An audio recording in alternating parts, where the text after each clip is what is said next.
let's talk about AI and copywriting. So this is a workflow that I've been introducing to some of my clients and something that I'm really excited about. I think when it comes to copywriting, there is quite a lot that AI can do to really make teams more efficient and production go faster. So let's say that you have a case like this one. You have been provided with some baseline headlines for different placements like Facebook and Google, and those need to be translated for different markets. So in this case, we have our fictional sneaker brand that has us running in France, in Italy, Germany, and a couple of English variations. One thing that you can quite easily do is to have the text that is provided in English being translated for multiple locations. So you can just enable it with a button like this. We are going to start looking at this. We can also trigger this automatically upon status change. So let's say if you have a status name translation, the translation can be triggered automatically. And here I just set a character limit because I don't want the text to be truncated on Meta, for example. And I prompted something simple like, okay, check the text that is featured in the parent row in English, and then use dynamically the language that is defined in the column language for the translation.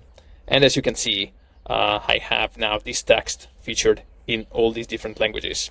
Another thing that you can quite easily do, in case you don't even know where to get started with this, and you would like actually AI to provide you with some inspiration, is to just ask AI what the headline should be depending on the media. So every time you upload media to Focal, we have AI going through the whole content, analyzing what the content is, and this can be then prompted to AI to say, okay, provide a catchy headline for Meta that featured this specific product.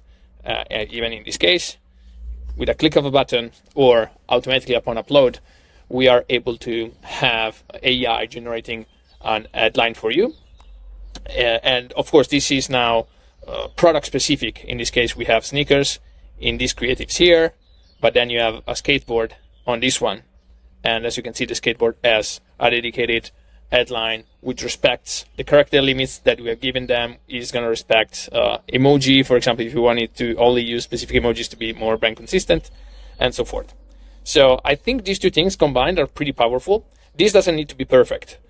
This needs to provide a baseline translation for local teams to be able to just go here, check this in Italian looks good for me, this one also looks good to me, and I can then create views that are specific for each market where they can see the translation for the specific language. They can find it in a consolidated view just like this one. If they need to change something like this, then it's quite easy for them to just go here and make the edits or approve, disapprove, and give feedback. So I hope this helps. In case you have any question on this specific workflow, very happy to help you. So keep in touch.